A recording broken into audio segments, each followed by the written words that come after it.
औज़ुबिल्लाहिमिनश्शैतानिर्रजीम बिस्मिल्लाहिर्रहमानिर्रहीम इन्नल हम्दुलिल्लाहि नहमदुहु व नस्तईनुहु व नस्तगफिरुहु व नऊज़ु बिल्लाहि मिन शुरूरि अनफुसिना व मिन सय्यिआति अमालिना मन यहदिल्लाहु फला मुदिल्ल लहु व मन युद्लिल फला हादिय लहु व नशहदु अन ला इलाहा इल्लल्लाह वहदहु ला शरीका लहु व नशहदु अन्न मुहम्मदन अब्दुहु व रसूलुहु। अस्सलाम वालेकुम। उम्मीद है आप सब खैरियत से होंगे।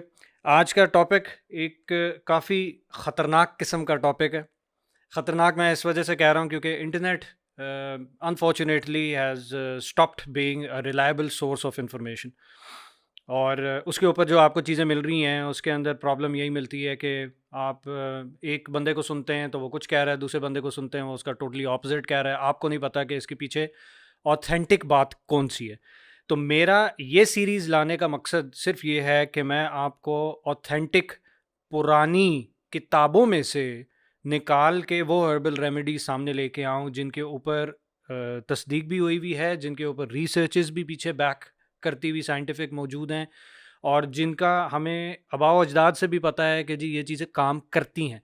लिहाजा आपको अगर वन गो टू मिल जाए वीडियोस के अंदर, किताब में बहुत है लेकिन वन गो टू मिल जाए आपको वीडियोस के अंदर, तो वो अल्लाह करे कि ये वाली वीडियोस जो हैं वो आपके लिए इंशाअल्लाह ताला मुफीद साबित हो। हमारी जिस वक्त मैंने चेक करना शुरू किया कॉमन एलिमेंट्स, मज़े की बात यह है कि हेयर फॉल वाला जो पिछला प्रोग्राम था मेरा, उसके बाद मेरे से टीम ने पूछा कि जी नेक्स्ट आपने अब किस टॉपिक पे करना है, आपने टॉपिक नहीं दिया। मैं कहा यार मेरा बड़ा शदीद दिल है कि मैं हर्बल रेमेडीज़ के ऊपर करूं और नॉर्मल कॉमन एलिमेंट्स जो घर के अंदर होते थे, पुराने जो चूरन होते थे और टोटके होते थे, वो सारे के सारे जो हैं वो मर आ गए हमारे बुज़ुर्गों के साथ। और उसको रिवाइव करने वाला कोई बंदा अब ऑथेंटिक मिलता नहीं है जो कि उसको रिवाइव कर सके। जिस बंदे के पास जाओ उसकी अपनी एक कोई कहानी होती है। तो मैंने मुख्तलिफ़ किताबें पुरानी भी, अल्लाह भला करे सर फायज़ का, उनके पास बहुत सारी पुरानी किताबें इनके ऊपर पढ़ी हुई थी इलाज वगैरह के ऊपर, तो मैंने उनसे भी ली। और एक दो और किताबें जो अंग्रेज़ी हैं उसके अंदर शैनन ओ'ग्रीफ की एक किताब है हर्बल रेमेडीज़ के ऊपर। उसके अलावा बारबरा ओनील की किताबें हैं हर्बल रेमेडीज़ के ऊपर। इन सारों का मुताला करने के बाद जो है वो मैंने जो कॉमन डिनोमिनेटर्स मुझे नज़र आए थे इन रेमेडीज़ में, मैं वो आप लोगों के सामने पेश करने लगा हूँ इंशाल्लाह। कॉमन एलिमेंट्स जब मैंने पाकिस्तान की देखना शुरू की तो आई थॉट कि आएगा नज़ला ज़ुकाम, खांसी, बुखार, पेट का दर्द वगैरह वगैरह ये चीज़ें आएंगी। लेकिन टू माय सरप्राइज़ पाकिस्तान की 2024-25 की जो कंसेंसस हुआ है उसके अंदर जो कॉमन प्रॉब्लम्स इस टाइम पे पाकिस्तानियों को हैं वो कम्युनिकेबल डिजीज़ेज़, जिसके अंदर ये नज़ला ज़ुकाम, खांसी, बुखार ये चीज़ें आ जाती हैं, ये साइड पे हैं।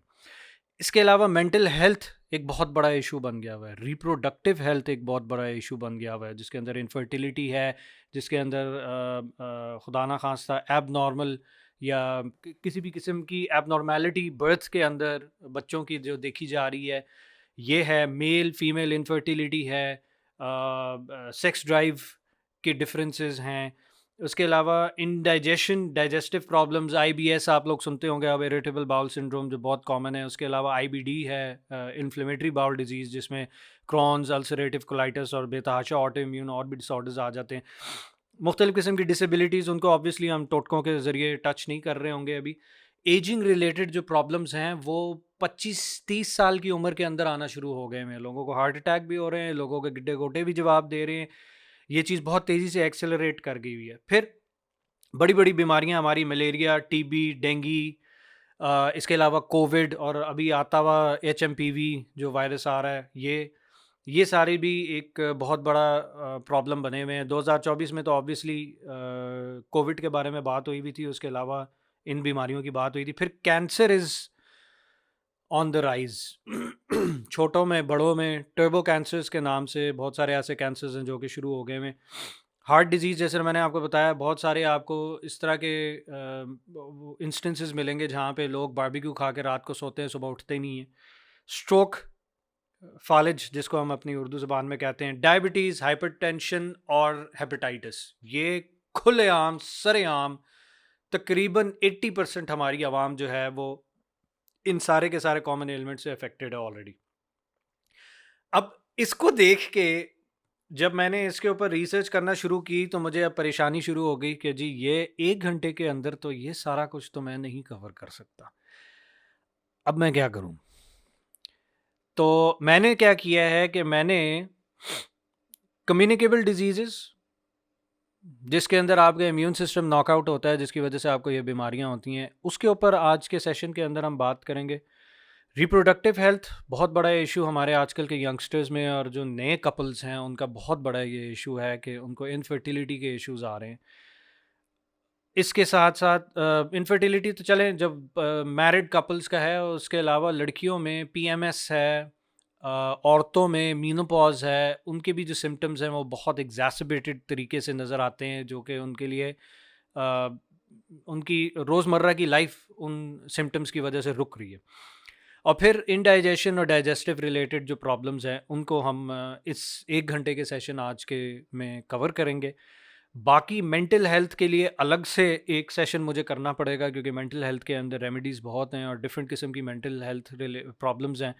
और उसके बाद फिर हम कैंसर्स और ये जो क्रॉनिक डिजीज़ हैं इनके लिए अलग से इंशाल्लाह ताला हम सेशन करेंगे, तो उसके ऊपर जो है वो अलग अलग बात होगी। तो आज के घंटे के सेशन के अंदर ये 3 एरियाज़ जो हैं वो हम इंशाल्लाह ताला कवर करेंगे। और इसमें माइंड यू बहुत सारी ऐसी रेमेडीज़ हैं जो कि ओवरलैपिंग होंगी। Even communicable diseases, reproductive health और इंडाइजेशन में भी ओवरलैपिंग होंगी, क्योंकि अल्लाह सुब्हानहू व तआला ने जब जड़ी बूटी कोई बनाई है, कोई भी अनाज बनाया है, कोई भी खाने वाली चीज़ बनाई है, तो उसकी एक स्पेसिफिक एक सिंगल यूसेज नहीं रखा हुआ, उसके मल्टीपल यूज़ हैं। तो डिफरेंट तरीके से आप इस्तेमाल करेंगे तो वो डिफरेंट चीज़ों के लिए जो है वो आपको फ़ायदा देंगी, और वो सारे तरीके मैंने जो है वो इंशाल्लाह इनकॉर्पोरेट किए हैं, ताकि आप लोग जो हैं वो उससे मुस्तफ़ीद हो जाएं। बीच में कुछ ऐसे एलिमेंट्स भी आएंगे, ऐसी रेमेडीज़ भी आएंगी जिनमें जिन एलिमेंट्स के बारे में मैंने अभी बात की है कि हम नेक्स्ट टाइम कवर करेंगे, तो उनके बारे में हल्का सा I will do touch upon दम, ताकि इन रेमेडीज़ के साथ एक आपका एक एंकर हो जाए कि भाई ये वाली रेमेडी फ़लाने एरिया के अंदर, कैंसर के अंदर या डायबिटीज़ के अंदर भी यूज़ होती है, so that when we repeat this remedy in our upcoming sessions आपके लिए आसानी हो जाएगी इंशाल्लाह ताला। सो मेरा जो सीक्वेंस है वो यही रहेगा कि बीमारी के हिसाब से मैंने हर्ब्स को इकट्ठा किया हुआ है, ना कि मैंने हर्ब के हिसाब से आपको बताने की कोशिश मैं करूं कि जी ये हर्ब जो है ये 5 बीमारियों का इलाज है। उसमें फिर ऑब्वियसली अगर तो आप न्यूट्रिशनिस्ट बन रहे हैं तो फिर तो आपको पता होना चाहिए कि जी एक हर्ब जो है वो आपकी कितनी बीमारियों को इलाज कर सकता है। जैसे ब्लैक सीड के बारे में है, कलवंजी के बारे में कि जी ये मौत के अलावा बाकी सारी बीमारियों का जो है वो इलाज है। लिहाजा इस तरह की कुछ चीज़ें हैं जो कि आपको पता ज़रूर होनी चाहिए, लेकिन फॉर द ले मैन उनकी आसानी के लिए जो है वो मैंने कोशिश की है कि मैं इसको डिज़ीज़ वाइज कैटेगराइज कर दूं, ताकि आपको पता हो कि मैंने कोल्ड फ्लू के लिए जाना है तो मेरे पास ये 5 ऑप्शंस हैं, इनमें से जोन सी मेरे पास रेडिली अवेलेबल है मैं उसका इस्तेमाल करना शुरू कर दूं। हर इंसान फ़र्क होगा, आपको नज़र आएगा कि एक रेमेडी आपके ऊपर बेहतर काम कर रही है, दूसरी रेमेडी नहीं इतनी अच्छी काम कर रही, प्रॉबेबली बिकॉज एक रेमेडी जो आपके ऊपर काम कर रही है वो बेहतर इस वजह से काम कर रही होगी कि उसके वो एक फ़ायदा जो आप उठाना चाह रहे हैं उसके अलावा जो 5-6 फ़ायदे उसके हैं वो भी आपके अंदर डेफिशिएंसीज मौजूद थी, जिनको वो फ़ायदा दे रही है वो रेमेडी, जिसकी वजह से उसके कुछ एक्सपोनेंशियल किस्म के आपको जो हैं वो असरात नज़र आ रहे हैं, फ़ायदे नज़र आ रहे हैं, as compare to other remedies जो कि इतनी ज़्यादा आपको फ़ायदा देती हुई नहीं नज़र आएंगी। तो इस चीज़ का ज़रूर ख्याल कीजिएगा। So every person is going to be different, each remedy is going to act somewhat differently for every person, लेकिन जेनेरिकली जिन एरियाज़ में इनको टेस्ट किया जा चुका हुआ है किताबों में, पुरानी किताबें, ये किताबें मैं बात कर रहा हूँ 2000 BC से ऑनवर्ड्स, जो किताबें जो लिटरेचर मौजूद है उसके अंदर कैसे कैसे ये चीज़ें जो हैं वो इस्तेमाल होती रही हुई हैं, उनमें जो कॉमनैलिटी है उसको उठाया गया हुआ है, ताकि उस कॉमनैलिटी के हिसाब से आपको अंदाज़ा हो कि एक्सटिंक्शन नहीं हुई इस रेमेडी की। अदरवाइज एवोल्यूशनरी प्रोसेस ये कहता है कि अगर एक चीज़ काम नहीं कर रही उसको परे करें, आगे चलें, यही कहता है ना एवोल्यूशन। लेकिन अगर तो आपको नज़र आ रहा है कि पिछले 5000 साल से एक रेमेडी कॉन्स्टेंटली इस्तेमाल हो रही है और उसी रेमेडी के एक्सट्रैक्ट्स निकाल के उनकी दवाइयाँ कॉन्सेंट्रेट करके बनाई जा रही हैं, उसका मतलब है कि ये रेमेडी एक्चुअली काम करती है। तो वो वाली रेमेडीज़ जो हैं वो आज इंशाल्लाह ताला इसके अंदर हम देखेंगे। अच्छा, उससे पहले कि हम कोल्ड एंड फ्लू के ऊपर जाएं, हमें समझने की ज़रूरत है कि हमारी जो जिस्म है वो एक कांस्टेंट स्टेट ऑफ वॉर में है। विद फॉरेन पैथोजेंस, चाहे वो वायरसेस हैं, चाहे वो बैक्टीरिया हैं, चाहे वो पैरासाइट्स हैं, स्पायरोकीट्स हैं, जो मर्जी आप आपको कह लें। फॉरेन कोई भी इन्वेडिंग ऑर्गेनिज्म है, कोई भी बॉडी के सेल से फॉरेन कोई भी चीज़ लगेगी हमारी बॉडी को, तो हमारे इम्यून सिस्टम को, तो वो इम्यून सिस्टम जो है वो उसके खिलाफ अपनी वारदात शुरू कर देगा। तो अब ये चीज़, कीपिंग दिस इन माइंड, ये लड़ाई जंग जारी है। और आपको पता है कि 1956-57 के अंदर पोलियो आया, उसका आउटब्रेक हुआ, पोलियो के बाद उसकी वैक्सीन आ गई, उसके बाद फिर साथ ही साथ HIV अफ्रीकन कंट्रीज़ के अंदर फैलना शुरू हो गया। वो HIV अब सारी दुनिया में एड्स के नाम से जाना जाता है। फिर सार्स आ गया, उसके बाद फिर बर्ड फ्लू आ गया, फिर स्वाइन फ्लू आ गया। ये सारी बीमारियां जो हैं वो अच्छी खासी जानें लेके गई हैं अपने साथ। फिर इबोला आ गया, इबोला के बाद जनाब कोविड-19 आया 2019 के एंड में और 20 में। इतना अरसा लॉकडाउन रहा, सारी दुनिया का स्ट्रक्चर चेंज हो गया कोविड की वजह से। हाइब्रिड मॉडल पे चले गए, ऑनलाइन चले गए। फिर कोविड के बाद अब 2025 के अंदर जो आउटब्रेक नज़र आ रहा है चाइना के अंदर, वो ह्यूमन मेटानिवो वायरस का है। For somebody who is wise, they would understand कि this is going to be never ending. ये चीज़ ख़त्म नहीं होने लगी।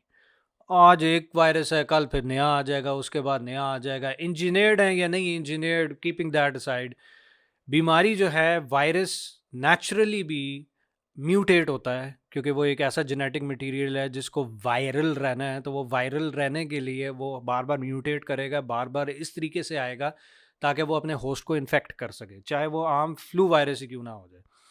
तो वो आपको बार बार इन्फेक्ट करता है, हर सीज़न में इन्फेक्ट करता है, भले आपने फ्लू शॉट्स ले ली हुई हों।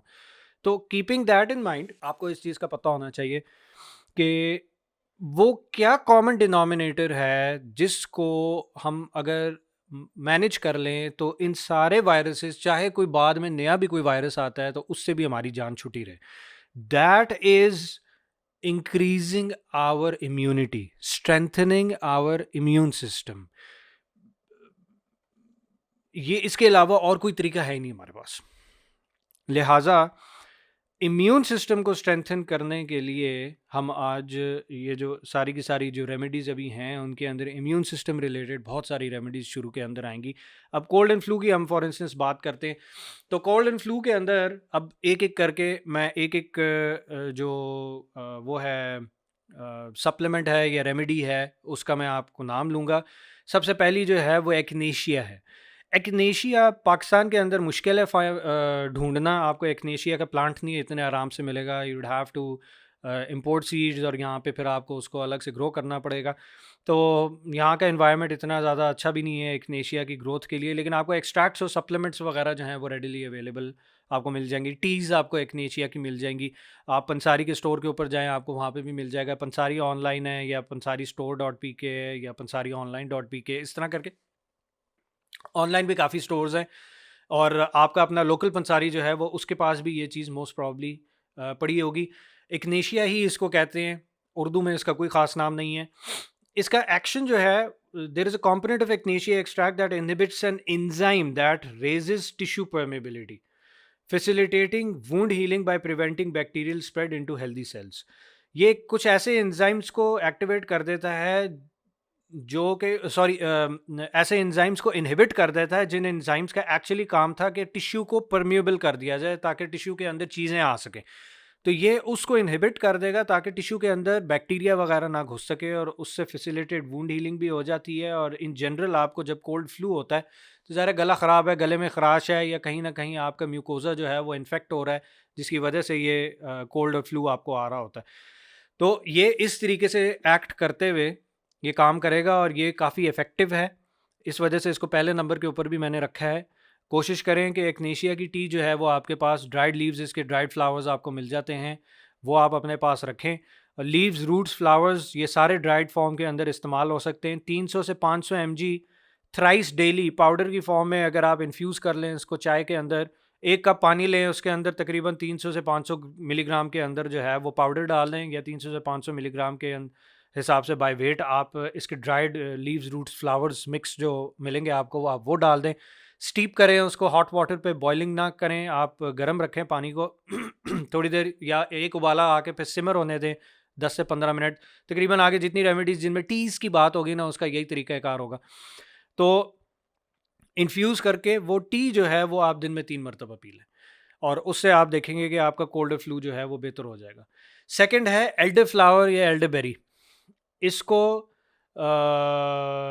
शबदर की गोंदनियाँ भी कहते हैं या शबदत की गोंदनियाँ भी कहते हैं। ये ही मुझे नाम मिला है उर्दू का मुख्तलिफ़ जगहों पे जहाँ पे मैंने पढ़ा है। तो शबदत की गोंदनियाँ आप इस तरह करके इसको पंसारी से पूछ सकते हैं उनके पास है कि नहीं। साथ साथ मैं इनके वो वाले नाम भी डाल रहा हूँ अब, जो कि इनके जो जेनेरिक जो नाम होते हैं, जिस तरह इसका जो है वो सैम्बकस नाइग्रा है, एल्डर फ्लावर, एल्डरबेरी। ये फिनोलिक कंपाउंड्स के अंदर रिच है और इसमें एंथोसायनिन्स हैं, जो कि आपको एक चीप ऑल्टरनेटिव सोर्स दे देता है नेचुरल एंटीऑक्सीडेंट्स का, जिसकी वजह से एल्डरबेरी और एल्डर फ्लावर का बहुत ज़्यादा इस्तेमाल है फार्मास्यूटिकल्स में भी। वो लोग बताते नहीं है, लेकिन पीछे से ये चीज़ इधर से आ रही है। जो कोल्ड फ्लू की जो आपको चीज़ें मिलेंगी, बहुत सारे शरबत भी आपको बने हुए मिल जाएंगे, वो एल्डर फ्लावर या एल्डरबेरी के होंगे। एल्डरबेरी का बहुत अच्छा एक सिरप भी बनता है, नीचे अभी उसके बारे में भी बात करते हैं। तो फ्लावर्स जो हैं वो ड्राइड और स्टीप्ड होंगे हॉट वाटर में। आप उनको जो है वो चाय बना के उसकी 2 to 3 कप्स पर डे उसकी एक इन्फ्यूजन जो है वो आप पी सकते हैं। बेरीज़ को अगर आपने इस्तेमाल करना है तो you going to use 4 cups of berries in 2 cups of water, you boil it और यू लेट इट सिमर। जिस तरीके से जिन लोगों ने घर पे जैम बनाए हुए हैं ना, उनको पता है कि बीच में थोड़ा सा पानी डाल के, चीनी ना डालें ना, लेकिन इसको पकाएं, थोड़ा सा पकाएंगे तो इसकी प्यूरी सी बन जाएगी, और उसको फिर स्ट्रेन कर लें तो आपको जो है वो एक सिरप मिल जाएगा पीछे। तो 1 to 2 tablespoon of syrup once daily if you going for prevention. सर्दियों का मौसम आ रहा है, मौसम चेंज हो रहा है, आपको पता है इसके अंदर नज़ला ज़ुकाम खांसी बुखार आ जाता होता है। it is advisable that you have this already made and you start taking 1 to 2 tablespoons daily. You can give your children 1 to 2 tablespoons daily, ताकि प्रिवेंट कर सकें आप कोल्ड फ्लू को। लेकिन अगर सिम्टम्स नज़र आना शुरू हो गए तो take 1 to 2 tablespoons every 3 hours and that is going to help you in alleviating the symptoms of cold and flu. हमें क्या पता था कि प्याज जैसी चीज़ भी जो है वो इतने फ़ायदेमंद हो सकती है। अनियन के अंदर बहुत सारी ऐसी चीज़ें हैं जिनमें एक मेजर और जो एक्टिव इंग्रेडिएंट है दैट इज़ क्वेरसेटिन। ये बहुत strong anti cancer, anti diabetic, antioxidant, anti platelet, anti hypertensive, anti depressant as well as neuroprotective, anti inflammatory, anti parasitic इसके इफेक्ट्स हैं। सारी चीज़ें मिला के क्वेरसेटिन, फ्लेवोनॉइड्स, ऑर्गेनोसल्फर कंपाउंड्स, ये सारी मिला के जो हैं, एक प्याज आपको ये सारा कुछ दे सकता है। और हम अनफॉर्चुनेटली अब इस रीसेंट ट्रेंड्स के अंदर हम प्याज से भागते हैं, और देसी प्याज की बात हो रही है। एक जीएमओ प्याज आता है जो बिल्कुल सफ़ेद रंग का होता है। Try to avoid that, try to go for this onion जिसके अंदर ये कलर आपको पर्पलिश सा कलर मिले। अच्छा, यूज़ कैसे करना है आपने? You can use 1 medium sized onion daily, it should be enough if you are taking it daily in your diet. चाहे वो सैलड्स की फॉर्म में, थोड़ा सा उसको कैरामलाइज करके आपने फूड में, जिस तरह हम प्याज को ब्राउन नहीं करते खानों में, उस तरीके से जो है वो अगर आपने किया हुआ है, या आप एज अ कॉन्डिमेंट जो है वो ऊपर डालते हैं उस प्याज को, जला नहीं देना, कैरामलाइज करना है। There is a big difference. हम प्याज को अमूमन जला के राख कर देते हैं तकरीबन, उसका नहीं फ़ायदा। हमारे इंडो पाक के खाने जो है ना, वो अनफॉर्चुनेटली इतना ज़्यादा उनको कोट कोट के पका दिया जाता है कि उनकी आधे से ज़्यादा न्यूट्रिशन ज़ाया हम कर देते हैं, बहुत ज़्यादा पका पका के। लिहाजा कैरामलाइज किया जा सकता है, पिकल किया जा सकता है। अनियन का जूस बहुत सारे लोग पीते हैं, ख़ास तौर पे जो डायबिटिक्स हैं और जो कैंसर पेशेंट्स हैं, उनको अनियन का जूस बहुत फ़ायदा दे देता है। अनियन का अगर इस्तेमाल डेली बेसिस के ऊपर आप कर रहे हैं, तो you're going to stay away from cold and flu, and it is also going to alleviate the symptoms of cold and flu.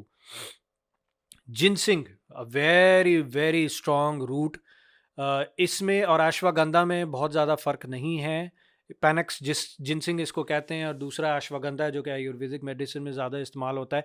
ये रूट्स हैं या राइजोम्स कहलाते हैं। राइजोम इस एरिया को कहते हैं जो रूट का मेन जो शूट होता है, यहाँ तक ये राइजोम कहलाएगा। और इससे आगे जो है ये फिर इसकी छोटी छोटी रूटलेट्स होती हैं। इनमें बहुत ज़्यादा ग़ज़ाइयत नहीं होती, लेकिन ये जो इतना एरिया होता है, इस एरिया के अंदर सबसे ज़्यादा न्यूट्रिशन होती है, जिसके बारे में हम बात करेंगे। तो जिनसिंग जो है, ये आपकी ब्लड लिपिड प्रोफाइल को नीचे ले आता है। आपकी कॉग्निशन, जिसके लिए मेजर जो इसका यूज़ है वो कॉग्निटिव एनहांसमेंट है। आजकल लोग जो हैं वो आहिस्ता-आहिस्ता ब्रेन फॉग के शिकार हो रहे हैं, और साथ-साथ उन्हें लगता है कि उनको भूल बहुत होती है, उनकी मेमोरी बहुत लो चली गई हुई है, और उनसे जो हायर कॉग्निटिव, हायर इंटेलेक्चुअल जो थॉट प्रोसेसेस हैं वो नहीं कर पाते। मुश्किल चीज़ को वो नहीं समझ पा रहे होते, उनको बहुत सिंप्लीफाई करके चीज़ें समझानी पड़ रही होती हैं। तो ऐसे लोगों के लिए जो है ginseng can play a very good role. Endurance, stamina बहुत बेहतर कर देता है, आपके पूरे दिन के अंदर स्टेमिना बहुत अच्छा रहता है, और इसी की वजह से आपकी इम्यूनिटी भी बहुत स्ट्रांग हो जाती है, क्योंकि आपका इम्यून सिस्टम जल्दी थकता नहीं है। इसके साथ साथ सेक्सुअल डिसफंक्शन से मुराद, आगे जाके इसको डिटेल में भी हम बात करेंगे। It is generally low sex drive या unable to perform during intimate moments. ये दोनों चीज़ें सेक्सुअल डिसफंक्शन में आ जाती हैं। इसके अंदर इम्पोटेंस भी है, इसके अंदर लो लिबिडो भी है, इसके अंदर लेडीज़ की तरफ डिस्मेनोरिया भी है, डिस्परूनिया भी है। ये सारी चीज़ें आ जाती हैं, मतलब पेनफुल इंटरकोर्स भी है, पेनफुल पीरियड्स भी हैं, और फिर मीनोपॉज़ल जो सिम्पटम्स होते हैं, हॉट फ्लैशेस वगैरह, नौजिया, वॉमिटिंग, पीरियड क्रैम्प्स, ये सारी चीज़ें जो हैं वो उसके लिए भी ginseng is considered to be a very very strong potent root, जिसको अगर आप लें तो इससे ये मसले भी आपके हल हो सकते हैं। लेना कैसे है? फ्रेश रूट वाइट कलर का आपको मिलेगा, और dried root mostly red colour का आपको मिलेगा। ऑब्वियसली ड्राइड जो है वो ज़्यादा कॉन्सेंट्रेटेड फॉर्म में होता है, इस वजह से इसमें अभी आप नीचे भी देखेंगे कि थोड़ा सा फ़र्क होगा। A slice a day of each of these is considered to be fine. मतलब आप इस राइज़म को अगर इस तरह स्लाइस करें, जैसे आप अदरक को स्लाइस करते हैं, तो आप जो है वो एक स्लाइस भी अगर खा लें दिन का, तो that is more than enough. Extracts या पाउडर्स अगर आपको मिलें तो 400 मिलीग्राम्स पर डे आप अगर लें, तो that is sufficient for cognitive and immunity enhancements. लेकिन अगर आपको सेक्सुअल डिसफंक्शन और मीनोपॉज रिलेटेड सिम्टम्स को एलिविएट करने के लिए चाहिए, तो you might have to take up to 2 grams per day to combat sexual dysfunction and menopause, and for up to 12 weeks maximum. कुछ अब इनके अंदर ना इस तरीके से मैंने लिखा हुआ है आगे कि जी अप टू इतना अरसा। उसका मतलब है कि आप अगर इसको कॉन्स्टेंटली लेते रहेंगे ना नर्व्स को, तो आहिस्ता आहिस्ता बॉडी जो है वो डाउन रेगुलेट अपने रिसेप्टर्स करना शुरू कर देती है। डाउन रेगुलेशन से यही मुराद है कि जो इफेक्ट है, या इस तरीके से कह लें कि आपका जिस्म आदी होना शुरू हो जाता है, तो उसको आदी नहीं होने देते। आप you either keep interplaying between these herbs. Cold and flu की अगर अभी हम बात जिस तरह कर रहे हैं, तो you keep interplaying with these herbs. कभी एक ले लिया, कभी दूसरा ले लिया, ताकि उनका आदी ना बन जाए जिस्म। इस वजह से एक ही चीज़ के काफ़ी सारे हर्ब्स बताए जा रहे हैं, ताकि आप उनके बीच में इंटरप्ले करते रहें। सो अगर आप इसको सेक्सुअल डिसफंक्शन या मीनोपॉज के लिए लेंगे, तो 12 वीक्स मैक्सिमम आप लेंगे। उसके बाद जो है वो आपने ब्रेक देनी है लाजमी। अब इम्यूनिटी बूस्टर्स के ऊपर इन जनरल हम आ जाते हैं। अब चूँकि अभी पीछे जिनसिंग की हमने बात की है, ये अश्वगंधा है। ये इसी तरह जिनसिंग से मिलता-जुलता ही रूट, और इसके फ्लावर्स, सॉरी, इसके लीव्स वगैरह भी जो हैं वो इस्तेमाल हो सकते हैं। इसमें सिमिलैरिटी नज़र आएगी, वो in terms of immune system boosting and endurance. Ashwagandha is similar to ginseng. Ashwagandha सिर्फ इस वजह से ज़्यादा इस्तेमाल होता हुआ इंडो पाक में नज़र आ रहा है, क्योंकि ये इंडिया का नेटिव प्लांट है। इस वजह से पाकिस्तान में भी शायद अश्वगंधा ईज़िली ग्रो हो जाए, क्योंकि मौसम हमारे तकरीबन एक जैसे हैं। लेकिन जिनसिंग जो है वो यहाँ पे ग्रो करना मुश्किल हो जाता है। लिहाजा अगर आपको अश्वगंधा भी मिल रहा है, तो उसके भी तकरीबन वही इफ़ेक्ट्स हैं जो कि जिनसिंग के हैं। So it has strong antioxidant and anti cancer properties, and you can use it up to 1 gram per day, and roots should be used in tea. 1 teaspoon of dried root in a cup of water, you boil it for 30 minutes. That is going to give off all the nutrition of the root into the water, into the tea, ताकि वो T infuse हो जाए, और आप उसको जो है वो डेली अगर एक मरतबा ले लेंगे तो दैट इज़ फाइन। एक्सट्रैक्ट्स जो हैं वो up to 3 milligrams twice daily doses में आप इसको ले सकते हैं, to give you that immune system enhancement. फिर आ जाता है ब्रोकली। ब्रोकली पे बड़ी सारी दुनिया, बच्चे भागते भी रहे हैं, लेकिन जिन बच्चों को जल्दी ये ब्रोकली जो है वो करवा दी जाए, इंट्रोड्यूस करवा दी जाए, तो टर्न्स आउट के उनके लिए जो है काफ़ी फ़ायदेमंद रहती है ये। और वो खा भी लेते हैं ईजिली, उनको जो है उनके टेस्ट बड्स जो हैं वो एक्लेमेटाइज हो जाते हैं to broccoli. It contains high level of vitamins that can act as antioxidants. So therefore, it is an immunity booster. It has a rich source of enzyme induces which are anti-carcinogenic. ये जो cancers आजकल जो फैल रहे हैं उनमें broccoli का बहुत बड़ा रोल है कि वो उनको दबा सकता है, ख़त्म कर सकता है. और ओबेसिटी और डायबिटीज़ को कंट्रोल करने के लिए broccoli is a very good vegetable जो कि आप इस्तेमाल कर सकते हैं. कैसे इस्तेमाल करना है? 1 to 2 cups ऑफ कुक्ड और रॉ डेली. कटे हुए ये कुक्ड से मुराद यही है कि आप इसको थोड़ा सा बॉईल कर लें, साथ या आप इसको थोड़ा सा विनेगर के अंदर जो है वो उसे क्या कहते हैं सौते कर लें, स्टर फ्राई हल्का सा कर लें. तो उस शक्ल के अंदर जो है वो आप डेली 1 to 2 cups कुक्ड या रॉ ले सकते हैं. फिर जूसिंग अगर आप इसकी करते हैं तो जूस इसका ब्रोकली का काफ़ी लोग इस्तेमाल करते हैं. ब्रोकली की स्मूदीज़, ये जो ग्रीन स्मूदीज़ आपको मोस्टली नज़र आती हैं, इसके अंदर स्पिनच और ब्रोकली का इस्तेमाल बहुत ज़्यादा होता है. तो उसमें आपने अगर तो जूसर का इस्तेमाल करना है तो सेंट्रीफ्यूगल जूसेस नहीं इस्तेमाल करने हैं. किसी भी चीज़ का जूस निकालना है, try to go for a slow juicer या जिसको मैस्टिकेटिंग जूसर कहते हैं.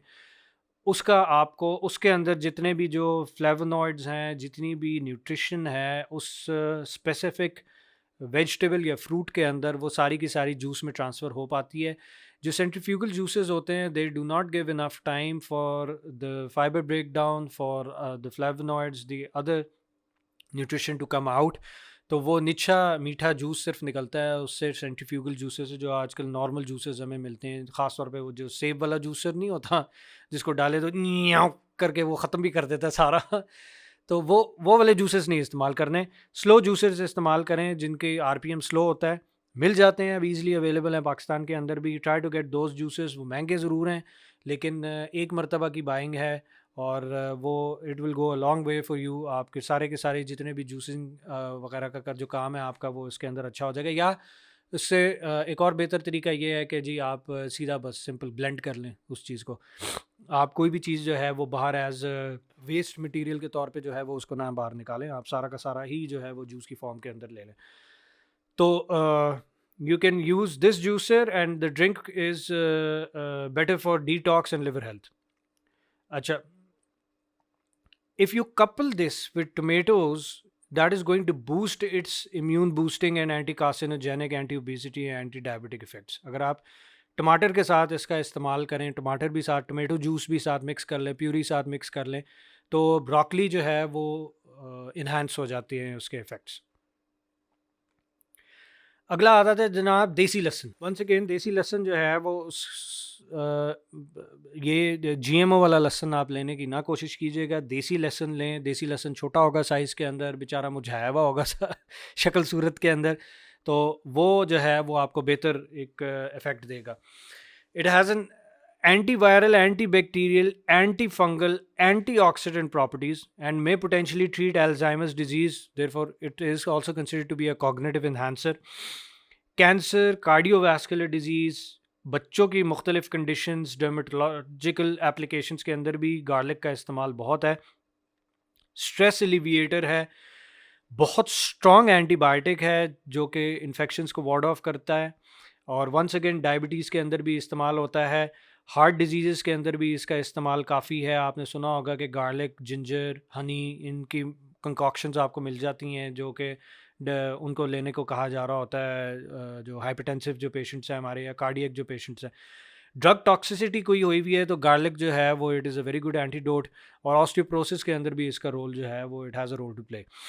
तो देसी लहसुन 2 से 5 ग्राम अगर आप फ्रेश रॉ भी खा लें रोज़ाना, ग्रेट करके किसी चीज़ के ऊपर डाल के खाने के अंदर मिक्स करके, तो दैट इज़ फाइन.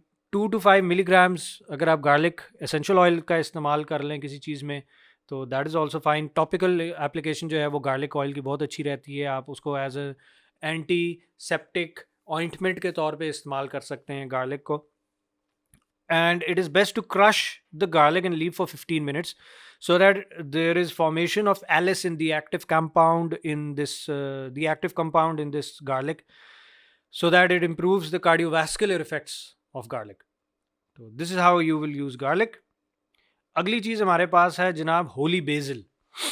अब ये होली बेसिल और बेसिल में बहुत 19-20 का फ़र्क है। होली बेसिल जो है वो उसके पत्ते थोड़े से बड़े होते हैं और इसको हम नॉर्मली हमारे पाकिस्तान के अंदर इसको तुलसी का पौधा कहा जाता है, तुलसी।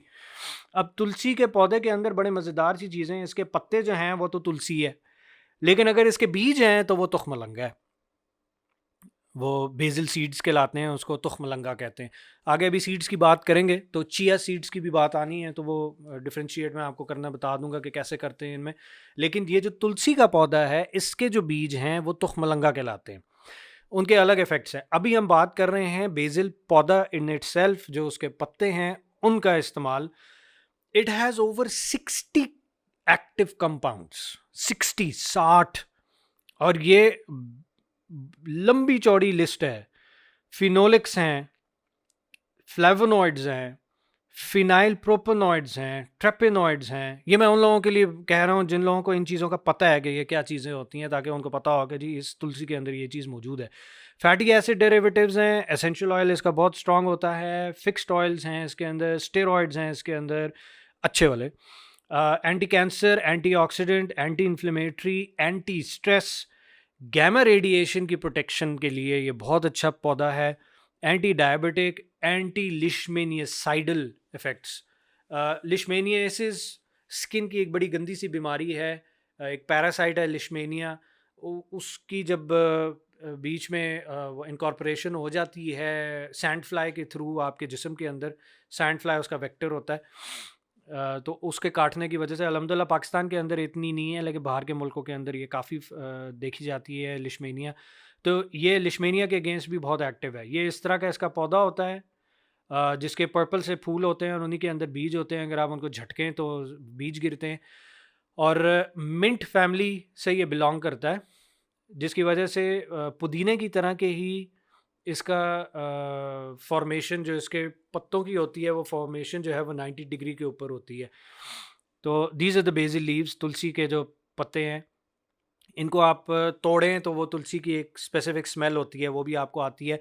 अच्छा, एक चीज़ ज़हन में रखें, please avoid chewing the leaves raw.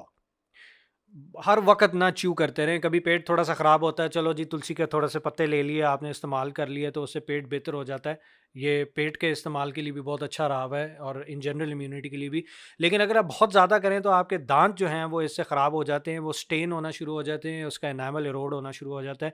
लिहाजा तुलसी के पत्ते जो हैं उनका इस्तेमाल आप डायरेक्ट च्यू करके ना करें, बल्कि if you can boil a handful of leaves and let it simmer for 10 to 15 minutes and then strain and have a cup twice a day. That is going to, and you need to avoid milk for half an hour before and after using this tulsi tea, क्योंकि इसके chelating agents हैं, ये आपस में cross react कर जाते हैं milk की प्रोटीन्स के साथ और कैल्शियम के साथ, तो that renders milk as well as tulsi ineffective. लिहाजा आधा एक घंटे का जो है वो आपको वक्फा रखना चाहिए इसके अंदर। तो ये this is tulsi. Next is kefir. कैफ़ा कह लें, केफ़ीर कह लें, इट डिपेंड्स कि आप कौन सी इंग्लिश बोल रहे हैं। केफ़ीर जो है वो अमेरिकन इंग्लिश में है। बहुत सारे लोग हैं जो कि यहाँ पे पाकिस्तान के अंदर बना रहे हैं। मैं ज़ाती तौर पे भी कुछ लोगों को जानता हूँ जो कि इस्लामाबाद और लाहौर के अंदर बना रहे हैं और बहुत अच्छा बनाते हैं केफ़ीर। ये इसमें और वे के अंदर 19-20 का फ़र्क है। जो लोग समझते हैं उसको कि जी जो दही निकाला जाता है और उसका जो पीछे पानी रह जाता है, या आप चीज़ बनाते हैं और या सॉरी बटर बनाते हैं, बटर मिल्क रह जाता है, तो ये इसी तरह दूध से ही निकली हुई एक कंकॉक्शन है। इसको केफ़ीर कहते हैं। ये ड्रिंक जो है थोड़ा सा फर्मेंटेड मिल्क का इस्तेमाल इसमें होता है वाया केफ़ीर ग्रेन्स। अब ये ग्रेन्स क्या हैं? They're a combination of lactic acid, bacteria, yeast and some milk proteins and sugars. इसकी आपको ये ग्रेन्स इस तरीके से मिल जाती हैं। इसको आप दूध के अंदर डालते हैं, उसको 24 घंटे के लिए छोड़ते हैं, तो ये केफ़ीर ड्रिंक बन जाता है और उस ड्रिंक का आप इस्तेमाल जो है वो कर सकते हैं। इसका एक्शन क्या है? It improves tolerance to lactose. जो लोग कंसिडर करते हैं अपने आप को लैक्टोज इंटॉलरेंट, थोड़ा थोड़ा करके अगर वो केफ़ीर ड्रिंक लेना शुरू कर दें तो आहिस्ता आहिस्ता उनकी लैक्टोज इंटॉलरेंस ख़त्म हो सकती है। एंटी बैक्टीरियल इफ़ेक्ट है इसका, कोलेस्ट्रॉल लोअरिंग इफ़ेक्ट्स हैं, प्लाज्मा ग्लूकोज को कंट्रोल करता है, it is anti-hypertensive, it has a lot of anti-inflammatory effects, it is a very strong antioxidant, it has anti carcinogenic activity, anti allergenic activity. जिन लोगों को allergy बहुत ज़्यादा होती है मुख्तलिफ़ चीज़ों से, वो अगर केफ़ीर के ड्रिंक लेना शुरू कर दें तो it has a very strong healing effect. So how to take this? 100 to 200 ml milk in the morning और बिफोर बेड। बेहतर होता है कि हल्के पेट इसको लिया जाए ताकि ये आपकी जीआई ट्रैक के अंदर भी जो इसने हीलिंग करनी है वो भी कर सके, जल्दी से ये एब्जॉर्ब हो सके, एब्जॉर्प्शन के बाद ये आपके इम्यून सिस्टम को इन्हांस कर सके। और you can blend it into smoothies और use in salad dressing, soups as well as baking goods. Kefir जो है वो फर्मेंटेड मिल्क है, लेकिन इसी तरह की एक और ड्रिंक है जो कि फर्मेंटेड हलाल है हमारे लिए पीना, that is called kombucha. Kombucha that is fermenting of black और ग्रीन टी, इसको उस तरीके से बनाया जाता है। चाइनीज कल्चर के अंदर kombucha is considered to be a tea of immortality. This just goes to show के इम्यून सिस्टम को बूस्ट करने में ये कितनी हेल्पफुल होगी ये टी। तो try getting yourself kombucha. Once again, people who make kefir, most of them make kombucha as well. Different infusions के साथ भी वो कम्बूचा बनाते हैं जस्ट टू इन्हांस सिनर्जीज। जब भी आप ये इस तरह की अर्ब्स इस्तेमाल करते हैं मुख्तलिफ जगहों पे, जिस तरह ब्रोकली का मैंने बताया कि ये इन्हांस होता है if you use it with tomatoes, इसी तरीके से कम्बूचा की भी जो इफ़ेक्ट्स हैं वो कुछ एरियाज़ के अंदर इन्हांस होते हैं अगर आप उनको स्पेसिफिक कुछ चीज़ों के साथ यूज़ करें। तो उस सिलसिले के अंदर आपको कम्बूचाज इन्फ्यूज़्ड भी बहुत सारी मिल जाएंगी। अदरवाइज़ जनरल कम्बूचा टी भी अगर आप ले लें तो this drink is a very strong immunity booster. Every household needs to have this. इसकी शेल्फ़ लाइफ होती है उसके अंदर अंदर आप इसको अगर पी लें तो ठीक है। जिस तरह नबीज़ है उसकी भी एक शेल्फ़ लाइफ है, उसके बाद उसके अंदर अल्कोहल प्रोडक्शन बढ़ जाती है, लिहाजा वो फिर आप पीने के लायक नहीं रहता। तो इसकी भी और केफ़ीर की भी शेल्फ़ लाइफ होती है, उसके अंदर अंदर अगर आप इसको पी लें तो कोई इशू नहीं होता। It improves gut health. It is a natural neural stimulant without any harsh caffeine effects. जिन लोगों को इस चीज़ का प्रॉब्लम है ना कि जी हम कैफ़ीन नहीं बर्दाश्त कर सकते, हम चाय ले लेंगे लेकिन डी कैफ लेंगे, तो ये kombucha T is a very good D Kaif alternative, जिसके अंदर न्यूरल इन्हांसर्स मौजूद हैं, न्यूरो स्टिमुलेंट्स मौजूद हैं। लेकिन न्यूरल स्टिमुलेंट्स के साथ साथ जो इम्यूनिटी बूस्टिंग जो इफ़ेक्ट है, सॉरी कैफ़ीन के जो इल इफ़ेक्ट्स हैं वो नहीं है इसके अंदर, कम्बूचा के अंदर। It is rich in antioxidants making it a very good immunity booster, and it has B vitamins which balance and moderate mood. It is a very strong mood elevator as well. How to use this? 4 to 8 ounces daily with meals to aid digestion. Meals के साथ लें। Otherwise best to start little and then gradually increase. आप दिन में किसी भी time ले सकते हैं। फिर इसको can be use on its own और stirred into non alcoholic cocktails और ड्रेसिंग्स। तो आप इसको मिक्स मैच भी किसी चीज़ के साथ करना चाहते हैं, किसी कॉकटेल के साथ, तो वो आपकी अपनी मर्जी है। फिर हम आ जाते हैं लेमन के ऊपर। माइंड यू, ये लेमन है, जिसको हम नींबू कहते हैं, लीमू कहते हैं, वो लाइम कहलाता है अंग्रेजी के अंदर। ये एक बहुत बड़ी मिसकंसेप्शन है। This is lemon. Yellow colour का जो बड़ा आपको मिलेगा साइज़ में, दैट इज़ लेमन। कुछ लोग इसको मौसमी भी कह देते हैं। ये मौसमी की भी एक फॉर्म कहलाती है which can be called lemon. ये येलो कलर का होता है और ये जो हमें यूजली मिलता है छोटा, ये गोल सा, ये नींबू होता है, लीमू होता है, ये लेमन नहीं कहलाता। सिट्रस लिमॉन लेमन जो कि येलो वाला है, इसकी हम बात करने लगे हैं। its extract can lower uric acid levels. It has high levels of vitamin C, which helps in cough and colds, and its leaves have strong antibacterial properties. तो आप इसके लेमन के लीव्स का भी इस्तेमाल कर सकते हैं, ये जो पत्ते हैं इनका भी इस्तेमाल हो सकता है। अदरवाइज़ ये लेमन्स जो हैं इनका जेस्ट आप इस्तेमाल करें, इनका पल्प इस्तेमाल करें, इनका जूस इस्तेमाल करें। It is a very rich source of vitamin C. Boil a handful of leaves and drink twice daily to combat illness. Lemon can be use as raw और ग्रेटेड जेस्ट। जेस्ट इसकी जो skin होती है उसको अगर आप great करें तो वो लेमन जेस्ट कहलाता है, या juice in the dressings. And lemon juice can be mixed with warm water and honey which is a good soothing drink in cough and cold flu season. तो ये एक चीज़ है जो कि आप लेमन के तौर लेमन को जिसके अंदर इनकॉपरेट कर सकते हैं। खट्टियाँ मीठियाँ, इनसे मिलती जुलती मौसमियाँ, लेमन जो है ना वो इधर कहीं आता है। अनफॉर्चुनेटली अब हमें प्योर लेमन मिलना थोड़ा सा मुश्किल है, लेकिन मौसमी is an alternative to proper lemon. आप उसका भी इस्तेमाल कर सकते हैं और इस तरीके से सारा का सारा मौसमी का भी इस्तेमाल हो सकता है। जो प्रॉपर लेमन जो जिसको हम लेमन समझते आ रहे हैं, लीमू, वो लाइम है। उसके और इसके मिलते जुलते इफ़ेक्ट्स हैं, लेकिन लाइम जो है वो कॉन्सेंट्रेटेड बहुत होता है। अनफॉर्चुनेटली उसके अंदर विटामिन सी की जो कॉन्सेंट्रेशन है वो कम होती है लाइम में। और वो आधा लाइम भी अगर आप इस्तेमाल कर रहे हैं ना, जिधर इधर अगर पूरा लेमन भी इस्तेमाल करना पड़ रहा है, वहाँ पे आधा लाइम भी इस्तेमाल करेंगे तो उसके मोर और लेस वही इफ़ेक्ट्स आ जाते हैं जो कि लेमन के आते हैं। लेकिन for the sake of knowledge मैं आपको बता रहा हूँ कि लेमन और लाइम में ये फ़र्क होता है। अगला है lemon grass. I am sure many of you are aware of lemon grass. It has strong anti allergic and anti cancer properties.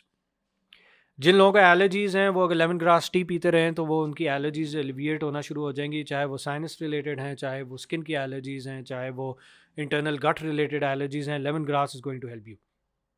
Cut it into pieces and boil in water to make tea. Drink it 2 times a day। दिन में 2 मरतबा भी अगर आप ये drink ले रहे हैं, उसी तरीके से स्टीप करना है इसको जिस तरीके से आप कहवा बनाते हैं। कि आप एक मरतबा उसको उबाला आना देते हैं, उसके बाद इसको थोड़ी देर के लिए सिमर होने देते हैं, 10 से 15 मिनट के लिए सिमर होगा, उसके बाद जो है वो आप उसको उतार लें, स्ट्रेन कर लें, वो आपकी वो चाय निकल आई है, इन्फ्यूज़ टी है। उस टी को जो है वो आप दिन में 2 मरतबा वो कप आप पी लें, तो that is good for you. And it can also be used in soups and curries as garnishing. फिर आ जाता है जनाब लायंस मेन मशरूम। ये वंस अगेन पाकिस्तान के अंदर एट टाइम्स थोड़ा सा मुश्किल हो जाता है ढूंढना है इसको, लेकिन लायंस मेन जो है वो इस तरीके से दिखता है। ये बबर शेर के जो बाल होते हैं ना, लायंस मेन, इस वजह से इसका नाम रखा गया। ये इस तरह दिखता हुआ मशरूम होता है। इसका फ्लैश भी जो है वो तकरीबन इसी तरह का दिखता हुआ होता है। Very strong in controlling cholesterol levels. It promotes digestive health by regulating gastric secretions, boosting release of chemicals that help in body's defense. And it helps in nerve related inflammations. Alzheimer's है, Parkinson's है, nerve related CP है, nerve related जितनी भी आपको disease मिलेंगी जिसके अंदर even ये फालिज वगैरह भी आ जाते हैं, स्ट्रोक्स वगैरह भी आ जाते हैं, या जनरल इन्फ्लेमेटरी डिसऑर्डर्स नर्व के जो हैं, उसके अंदर ये बहुत अच्छा टॉनिक के तौर पे जो है वो लायंस मेन मशरूम को इस्तेमाल किया जा सकता है। It can be cooked, dried and made tea, या इसके एक्सट्रैक्ट सप्लीमेंट्स जो हैं वो आपको मिल जाएंगे जिसमें 1000 मिलीग्राम्स 1 to 3 times डेली अगर आप ले रहे हैं तो that will be considered enough to give these effects of lion's mane. फिर एक मज़ेदार चीज़ अनानास, पाइनएप्पल जो है, इसके अंदर ब्रोमिलिन है जो कि इसका एक्टिव इंग्रेडिएंट एक आता है। ये न्यूरोप्रोटेक्टिव है और एंटीबायोटिक है, बहुत स्ट्रॉन्ग। साथ साथ ये इसकी मीट टेंडराइजिंग कैपेबिलिटीज़ हैं जैसे कि पपीता पपाया की होती हैं, तो it is a very strong meat tenderiser as well. तो यू कैन इमेजिन कि ये जब आप खाते हैं तो ये अंदर से सारी चीज़ों को मुशी करने की इसमें एक कैपेबिलिटी मौजूद है पाइनएप्पल के अंदर। इट हैज़ न्यूमरस एंजाइम्स जो कि मीट टेंडराइजिंग और वुंड हीलिंग इफ़ेक्ट्स रखते हैं। ये बेसिकली नेक्रोटिक मटेरियल को खा जाता है इसका एंजाइम। और आप इसको फ्रेश राइप खा सकते हैं, can be it can be taken occasionally. इसके सप्लीमेंट्स भी ब्रोमिलिन के मिल जाते हैं आपको 240 to 400 मिलीग्राम्स डेली अगर आप इसको ले लें तो उसमें आपको ये सारे इफेक्ट्स इसके पोटेंशियल नज़र आना शुरू हो जाते हैं। लेकिन माइंड यू, एक्सेस पाइनएप्पल अगर आप खाएंगे तो it can cause swelling of the tongue and cheeks. आप खा रहे हैं, म्यूकस हमारा जो है वो बहुत डेलिकेट होता है। पाइनएप्पल के ये जो एंजाइम्स हैं जिनकी मीट टेंडराइजिंग कैपेबिलिटी है, ब्रोमिलिन है, ये आहिस्ता आहिस्ता जो है वो इफ़ेक्ट करना शुरू कर देगा आपके इसको, अगर आप ओवर ईटिंग इसकी करेंगे। लिहाजा कोशिश करें कि आप ओकेजनली खा लिया करें पाइनएप्पल। फ्रेश रॉ पाइनएप्पल अच्छा है। ये आपको अब स्वीटेंड फॉर्म में हाई फ्रुक्टोज कॉर्न सिरप के अंदर आपको मिलते हैं, तो वो मैं रेकमेंड नहीं करता। अगर आपको फ्रेश पाइनएप्पल्स मिल रहे हों तो वो ज़रूर खाएं, आपको उसकी स्वीट उसमें टेस्ट में भी फ़र्क महसूस होगा। अगर आप हाई फ्रुक्टोज कॉर्न सिरप वाला पाइनएप्पल ले रहे हैं तो ऑब्वियसली वो it might have killed a lot of enzymes because of इस एक्सेसिव हाइपोटोनिक नेचर, जो कि एक्सेस शुगर्स की वजह से होगी। तो वो मीट टेंडराइजिंग और वो वुंड हीलिंग इफेक्ट्स आपको उस शुगरी पाइनएप्पल से नहीं मिलेंगे। तो फ्रेश रॉ पाइनएप्पल ढूंढने की कोशिश करें, उसका इस्तेमाल करें, तो इसके आपको ये सारे के सारे जो है हेल्दी इफेक्ट्स हैं ये आपको मिलेंगे इंशाल्लाह। रॉ हनी वाहिद ऐसी रेमेडी है जिसके लिए मुझे 2 स्लाइड्स बनानी पड़ी। एक स्लाइड पे इसके इफ़ेक्ट्स पूरे नहीं आ रहे थे। Raw Honey has antioxidant, anti inflammatory, antimicrobial, anti-cancer, anti-diabetic, strong laxative and protective effects on various systems including cardiovascular, nervous system, respiratory system, GI tract.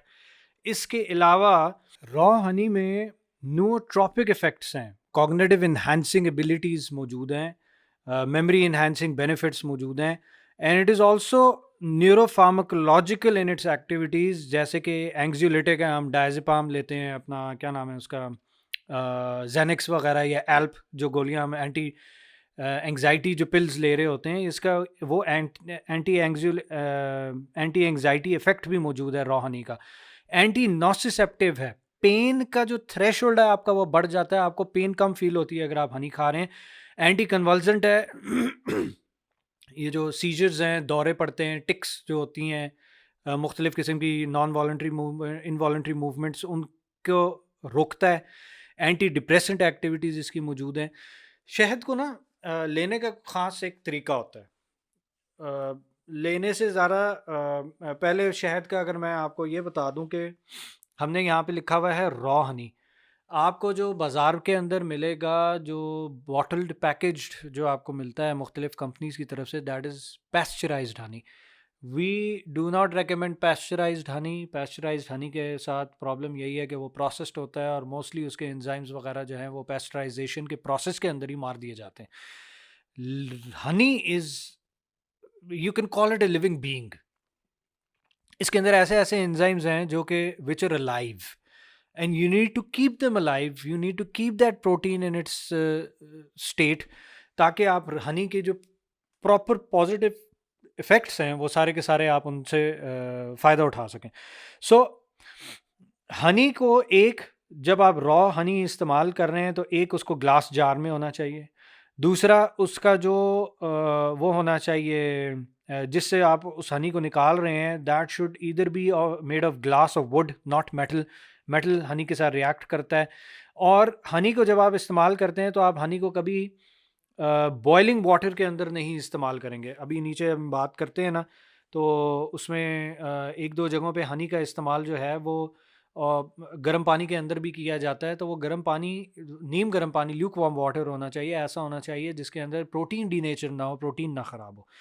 So 2 tablespoons daily for adults, 2 teaspoons daily for kids. ये symptomatic जो prophylactic treatment जो होता है, preventive तौर पे आप जो इस्तेमाल करें तो वो इतना आपने इसको इस्तेमाल करना है। You can repeat it 3 to 5 times a day। अगर तो सिम्टम्स आपको शो हो रहे हैं, कोल्ड फ्लू, किसी भी किस्म का बुखार, नज़ला ज़ुकाम, कोई भी इम्यूनिटी आपकी किसी भी एरिया के अंदर लो है, चाहे वो पेट ख़राब है, चाहे कुछ भी है, you can take it up to 5 times a day। 2 tablespoons adults के लिए 5 times a day is going to hold that medicinal value. हम लोग ना एक चम्मच मुश्किल से चाटते हैं टीस्पून और समझते हैं कि भाई बस शहद ने जो है वो हमें कोई तिलिस्मी जादू दिखा देना है। अनफॉर्चुनेटली ऐसे नहीं होता। शहद को आपको प्रॉपर मेडिसिनल डोजेज के ऊपर लेना पड़ेगा ताकि उसके वो इफेक्ट्स आएँ, और that is 2 tablespoons 3 to 5 times a day, या बच्चों के लिए 2 teaspoons 3 to 5 times a day। फिर आपको उसकी मेडिसिनल वैल्यू मिलेगी। You should avoid it in infants less than 1 year of age because of botulism. Botulinum toxin एक प्रोड्यूस होता है, एक बैक्टीरिया हनी के अंदर होता है, उसकी वजह से प्रोड्यूस हो सकता है, जो कि बच्चों को जो है वो ख़ास इफ़ेक्ट कर सकता है। अदरवाइज़ ये बॉचुलिज्म, जो बॉचुलिनम टॉक्सिन जो है, ये बोटॉक्स के तौर पे आजकल ख़वातीन सारी इस्तेमाल करती हैं। तो रॉ हनी अगर आप चेहरे के ऊपर भी लगा लें ना, तो उसके भी कुछ थोड़े बहुत बोटॉक्स इफ़ेक्ट्स आपको मिल सकते हैं। अच्छा जी, नेक्स्ट इज स्ट्रॉबेरी। इसके अंदर बहुत पॉलीफिनोल्स, विटामिन सी और एंटीऑक्सीडेंट्स मौजूद हैं, and it prevents and cures inflammations, oxidative stress, heart disease and various cancers. If you take a handful of strawberries in your daily diet, that is sufficient to give these effects to you. And if you steep 1 teaspoon of dried strawberry leaves in hot water for 15 minutes, you can drink 1 to 2 cups daily for immune support. Crushed strawberries can be applied to sunburns। अगर तो आपको कोई sunburn हुआ है skin के ऊपर, तो उसमें ये crushed strawberries आपका हेल्प कर सकती हैं। फिर आ जाता है जनाब टर्मरिक, जिसको हम हल्दी कहते हैं, और यहाँ पे भी वंस अगेन देसी हल्दी की बात होगी जो थोड़ा सा ऑरेंजिश सी होती है। आप जब आम हल्दी देखते हैं तो वो पीली होती है बिल्कुल, वो जीएमओ हल्दी है। जो देसी हल्दी है वो ऑरेंज होगी। तो देसी हल्दी का इस्तेमाल करें। इसके अंदर क्यूमिन होता है which is an anti inflammatory and an anti oxidant. ये भी एंटी नॉसिसेप्टिव है। जो दूध हल्दी वगैरह जो पुराने ज़मानों के अंदर से चलता हुआ आ रहा है, ये टर्मरिक लाटे जो अब नए ज़माने में चलता आ रहा है, या गोल्डन मिल्क जो नए ज़माने में चलता आ रहा है, ये सारी चीज़ें वो हैं जो कि आपको आपका पेन की इंड्योरेंस बढ़ा देती हैं। चाहे वो मेंटल पेन है, इमोशनल पेन है, या इन जनरल फिजिकल पेन है, हर किस्म की जो है वो उसकी इंड्योरेंस बढ़ा देगी। Injection and topical application has help in acne, psoriasis, alopecia etcetera. तो इसको अगर आप खाएं या इसको टॉपिकली अप्लाई करें तो सोराइसिस स्किन की जो कंडीशंस हैं, कहीं से बाल आपके जड़ जड़ रहे हैं तो उसमें भी आपके काम आ जाएगा, और एक्नी में भी जो है वो इसके बहुत ज़्यादा इफेक्ट्स हैं। न्यूरो प्रोटेक्टिव है ये, वंस अगेन कॉग्निटिव इन्हांसमेंट और न्यूरो प्रोटेक्शन, ये दोनों इसके इफेक्ट्स मौजूद हैं टर्मरिक के। आपने यूज़ कैसे करना है? अगर तो फ्रेश या ड्राइड आप इस्तेमाल कर रहे हैं तो वो सैलड्स में या कुकिंग में आप इसको हल्दी को इस्तेमाल कर सकते हैं। काट के आप डायरेक्ट खा सकें तो क्या ही बात है, लेकिन मुश्किल होता है खाना इसको।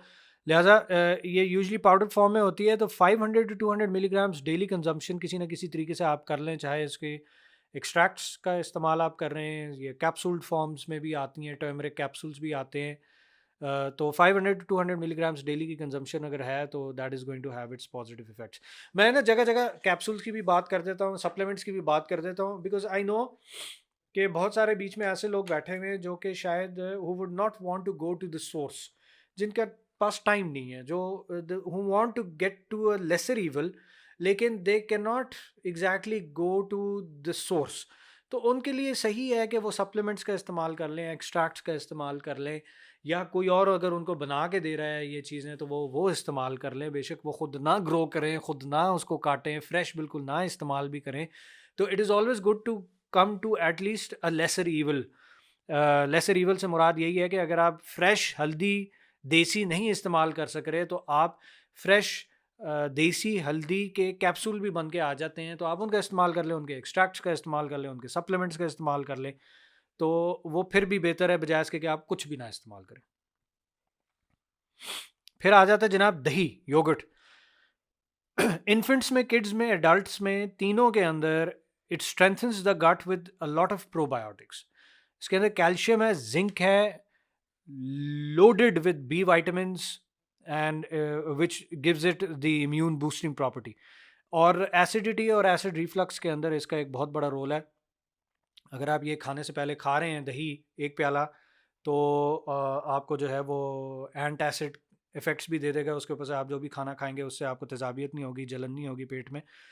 लेकिन इन एनी केस अगर आपने इम्यून बूस्टिंग के लिए और प्रोबायोटिक इफ़ेक्ट्स के लिए अगर आपने इसको लेना है तो you need to have at least 1 bowl a day before meal. फिर आ जाते हैं हम जनाब एसिड रिफ्लक्स